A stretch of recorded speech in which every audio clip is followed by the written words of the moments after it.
genius daughter of a black housekeeper answered a Dutch call before a millionaire. Then he asked. A hotel lobby full of rushing footsteps fell silent the moment a sharp ringtone echoed from the reception counter. The call was meant for Edwin Vandermark, the Dutch billionaire who owned the entire Vandermark Grand Hotel. No one dared answer it except 12-year-old Aria Coleman, who stood beside the desk waiting for her mother. She lifted the receiver with calm confidence and greeted the caller in flawless Dutch, her tone steady, her pronunciation perfect enough to freeze the staff in place. Victor Harding and Brad Connor exchanged quick, alarmed glances. Aria spoke for less than a minute, translating each sentence smoothly, her voice carrying a maturity that belonged to someone far older. When she hung up, she noticed the tension in the room. But she ignored it the way she ignored most of the stares that followed her and her mother every day. Edwin walked in just as she stepped back. His gaze locked onto Aria, puzzled yet intrigued.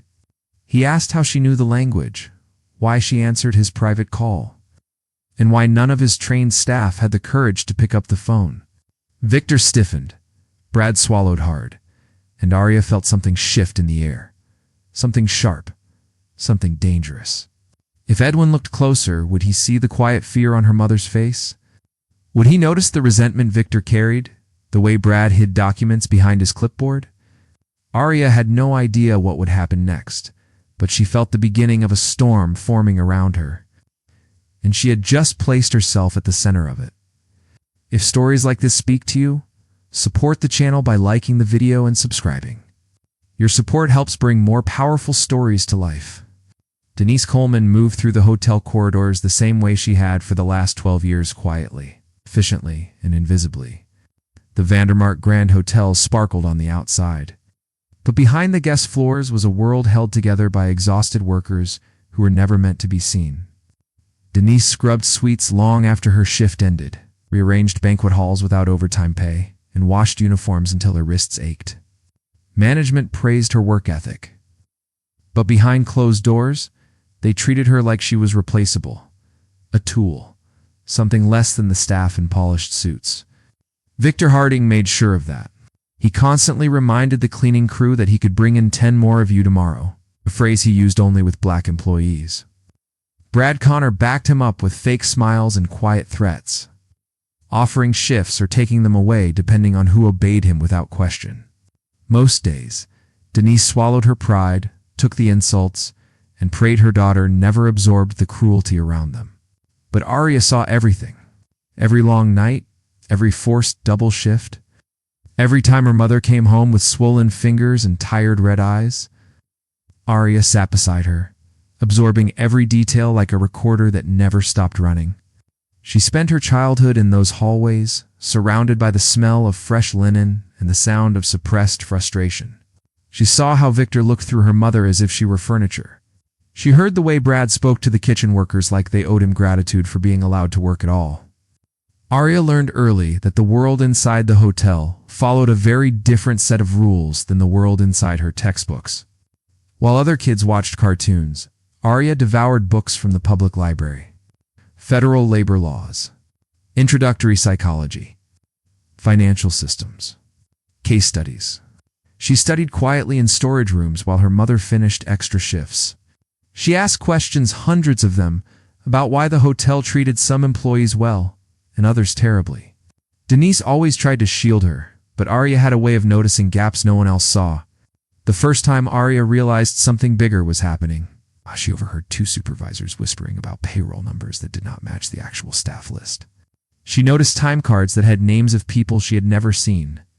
She saw Denise's schedule marked with disciplinary overtime even though her mother had never been written up a single time. Aria compared the sheets, memorized the numbers, and stored every detail in her notebook. She asked Denise about it one night, but her mother looked away and said, "Baby, there are things I cannot explain. Just promise me you'll stay out of trouble." Aria promised, but she did not stop thinking. She watched workers who complained suddenly disappear from the schedule. She saw Brad shredding papers near his desk. She heard Victor telling another supervisor to keep those women under control. After several black housekeepers questioned their missing pay, every new clue deepened the quiet determination forming inside her. From age 10 onward, Aria began studying with purpose. She taught herself how to analyze financial records, how to read people's intentions, and how to notice patterns adults overlooked. She read about past corruption cases and learned how criminals hid money through fake identities. She practiced organizing information until it looked professional, then even more professional. She listened to staff conversations that adults assumed children ignored. Denise continued working herself to the bone, unaware that her daughter was collecting pieces of a puzzle she had not meant to reveal. Aria watched the exhaustion in her mother's face, the pain in her voice when she whispered, "I wish things were different."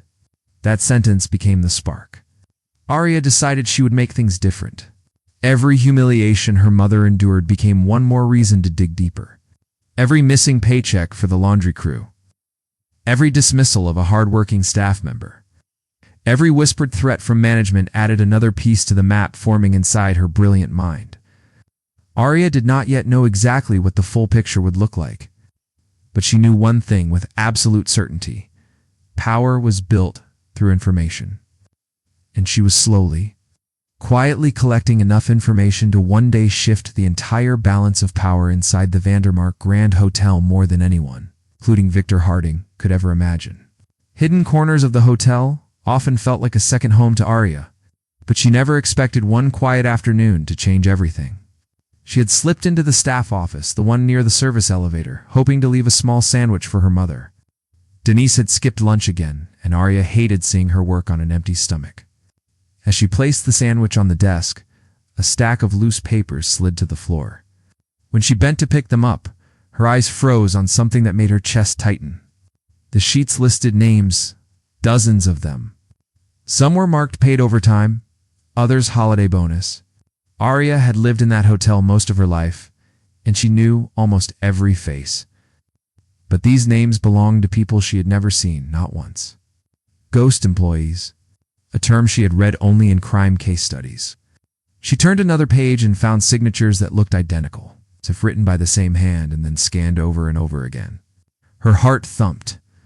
This was not a mistake. It was a system. Before she could place the papers back, footsteps echoed down the hall. She rushed behind the open supply door and held her breath. Brad Connor entered, humming in a careless way, flipping through a folder as he approached the desk. He pulled out a stack of timesheets, glanced around, and then took out a pen. Aria watched, stunned, as he forged names she had just seen calmly filling out hours for employees who did not exist. He scribbled quickly, tapping his foot as if it were a normal task. Then he stamped them with the payroll approval seal, whistling like someone doing a harmless chore. Aria felt a mix of fear and anger growing in her stomach. She knew Brad was cruel, but she had never imagined he was stealing from workers while pretending to manage them. When Brad left, she stayed hidden for several minutes, letting her heart beat slow. As soon as the hallway fell silent, she slipped out of the room, but the shock followed her like a shadow. Later that day, while passing near the manager's office, Aria heard Victor Harding's voice. She paused, curious. The door was cracked open, just enough for sound to leak through.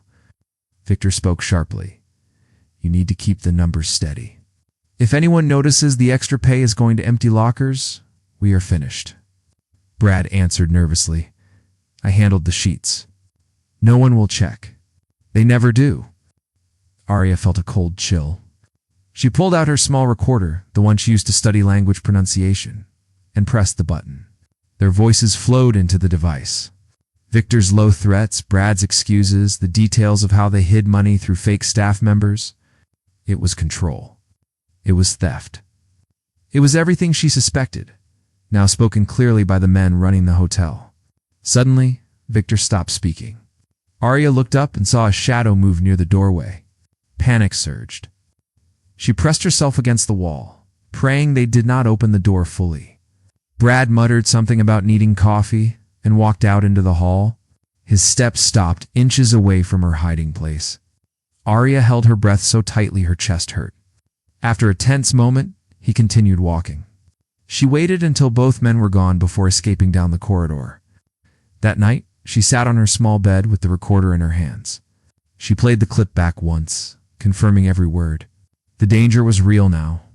If Victor or Brad ever learned she had this, they would destroy her mother without a second thought. Denise's job was already fragile, hanging by a thread after years of unfair write-ups and missing pay. Aria understood the weight of what she had found. If she exposed the truth, the entire hotel's management could collapse. The Vandermark Grand Hotel would never be the same. But if she made even one mistake, her mother could lose everything: her income, her stability, her dignity. She opened her notebook and wrote a single sentence at the top of a clean page: "Find proof they cannot hide." Then she began her plan.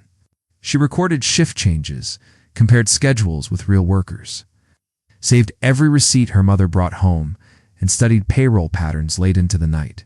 She learned which floors Brad avoided on payday, which closets Victor locked himself in when updating backups, and which files disappeared right after workers complained. With every detail she collected, the truth grew sharper. Aria Coleman was stepping into a world far more dangerous than any textbook she had ever studied, yet she felt no fear now, only purpose. She knew the risk, she knew the cost, and she knew this was only the beginning. Aria did not sleep much that week.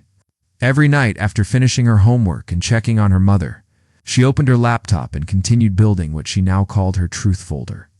At first, it was just a few screenshots, but now it had grown into a full archive.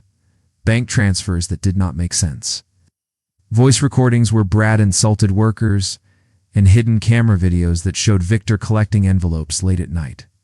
Aria knew she was crossing a dangerous line, but she also knew she was the only one paying attention. Inside the hotel, the atmosphere was changing. People whispered more. Workers looked over their shoulders when they walked. And Victor Harding, for the first time, looked uneasy. He was not a man who became nervous easily, but he could feel someone watching him. Someone smarter than he expected. He just did not know the someone was a teenage girl. Brad Connor reacted differently. He became cruel. Whenever he walked through the staff hallway, people froze. He slammed doors, threw clipboards, and accused workers of stealing time. He cornered housekeepers and warned them to stay loyal if they want to keep their homes. His voice was always quiet but sharp like a blade. Denise Coleman felt the pressure the most. Her hands started shaking. She forgot things. She barely ate. And some nights, after long shifts, she looked so tired that Aria wondered how her mother was even standing. Aria wanted to tell her everything, every detail, every danger, but she could not. If Denise knew the truth, she would try to protect Aria, and that would put her in even more danger. So, Aria carried the weight alone. There were two people she trusted: Lena Morales, a night shift front desk worker, and Jonas Red, a quiet maintenance worker who had been at the hotel for 20 years. Both had seen too much for too long. Lena had noticed that someone kept changing room charges at midnight. Jonas had once seen Victor shredding bags full of documents. They did not know what Aria knew, but they had enough experience to sense something bad was happening. One night, Aria pulled them aside into the laundry room. "I need help," she whispered. Their eyes widened, but they listened. Aria did not reveal everything, only enough to earn their trust. Quiet alliances formed that night, subtle but powerful. The danger grew the next day. Aria slipped into the administrative office during the afternoon when she knew Victor would be in a meeting. She rushed to the computer, typed fast, searching for payroll changes she had noticed earlier. Just as she found the file, the office door clicked. Aria froze. Footsteps. Brad's voice. She shut the screen, grabbed the mop she had brought as a cover, and pretended to clean the corner. Brad entered, pacing, talking angrily on his phone about missing paperwork. He turned around. His eyes landed directly on Aria. For 2 seconds, she could not breathe. But Brad only scowled and walked back out, slamming the door behind him. Aria waited until his footsteps faded before running out of the room, her heart racing. She was getting too close, and someone was starting to notice. That evening, the hotel was thrown into chaos. The owner, Edwin Vandermark, returned without warning. The staff panicked. Rooms were checked twice. Floors were polished again. Victor Harding almost ran across the lobby with a forced smile when he saw Edwin walk through the doors. Edwin was older now, with silver hair and calm eyes, but underneath that calmness was a sharp mind. He sensed something was wrong the moment he stepped inside. Victor hurried to him like a loyal servant. "Sir, it is so good to have you back. I have everything under control." But Edwin did not look convinced. Aria watched the two men from behind a pillar. She saw the tension. She saw Victor trying to speak fast, trying to fill Edwin's ears before she had a chance to reach him. She needed to act. She needed to break the silence. She needed to make sure Edwin saw the truth before Victor buried it again. Her secret folder was not enough anymore. Aria realized she needed something louder, something undeniable, something that would force the entire hotel to hear the truth at once. Something public, something that could not be erased, rewritten, or hidden. And she knew exactly where to start. The next morning, tension hung in the air like heavy fog. Everyone felt it, but no one understood why. Only Aria knew what was coming, and she had no room for fear now. Edwin Vandermark had called an emergency board meeting after noticing strange numbers in the hotel accounts. Victor told everyone it was just a small accounting confusion, but Aria knew this was her one chance. If she did not act today, Victor would twist the narrative and bury the truth again. So she made a decision she never imagined making at her age. She walked directly toward the meeting room. Inside, the board members sat around a long glass table. Victor stood at the front, fake confidence pouring out of him.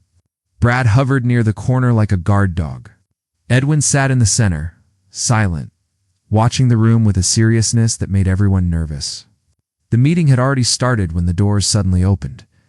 Every head turned. Aria stepped inside. She stood straight. Her hands were steady, her voice calm. "I need to speak," she said. The room froze. Victor blinked hard, shocked. "This is a private meeting. You are not allowed in here." But Edwin raised a hand. "Let her speak." Victor's face tightened. Aria walked to the table, placed her small laptop in front of everyone, and connected the cable to the projector. The screen on the wall flickered to life. "Please watch," she said quietly. No one breathed. The first file opened. A video of Brad forging timesheets in the back office. The way he copied signatures was so exact that some board members gasped. Brad jumped to his feet. "This is edited. This is fake." Aria ignored him and clicked the next file. A spreadsheet appeared, showing ghost employees' names that did not exist, receiving salaries every month. Edwin leaned forward, his jaw tightening. "How long has this been happening?" Aria's voice did not shake. "For 3 years, sir?" The next slide opened, secret bank transfers. Each amount was large sum in the tens of thousands. The accounts always led back to Victor's shell companies. Victor's face turned red. "This is slander. She has misunderstood the data." But Aria did not stop. She played a voice recording Victor and Brad whispering in a storage room about keeping the board blind, adjusting numbers, and removing workers who talked too much. The room went silent. Victor's mouth fell open. Edwin's expression changed, completely calmness, replaced by cold anger. Aria clicked again. The last file appeared, edited security footage showing Victor sneaking into the accounting office late at night and deleting transaction logs. One of the board members whispered, "My God." Victor stumbled back, sweating. "Turn that off. This is illegal. She cannot do this." Brad slammed his fist on the table. "This kid is lying. She is trying to ruin us." But Aria remained steady. She stood like someone who had trained for this moment her whole life. She closed the laptop softly. "I submitted all of this to the federal authorities last week," she said, "including the original files." Victor froze. Brad stopped breathing. Edwin stared at her in disbelief. "You contacted the authorities yourself?" Aria nodded. "Yes, sir, I did." A slow, powerful silence swept through the room. Then the doors burst open. FBI agents rushed inside. Victor Harding, Brad Connor stepped forward. "You are under arrest for fraud, embezzlement, and conspiracy." Gasps filled the room. A board member dropped her pen. Another covered his mouth with his hand. Victor tried to bolt toward the back exit, but 2 agents grabbed him immediately. You cannot do this. I am the manager. I run this hotel," he shouted, his voice cracking. Brad started yelling insults, but an agent pushed him down and cuffed him. Edwin stood up slowly, watching everything with disbelief and sorrow. "How could you do this to my hotel? To my staff? To these workers who trusted you?" Victor had no answer. He was dragged out of the room screaming. Brad followed, cursing, his face red and wild. As the doors closed behind the agents, the meeting room felt different, lighter yet chaotic. Board members whispered in shock. Some were shaking. Others were furious. Edwin turned toward Aria. She lowered her eyes, suddenly aware that she was just a teenager in a room full of powerful adults.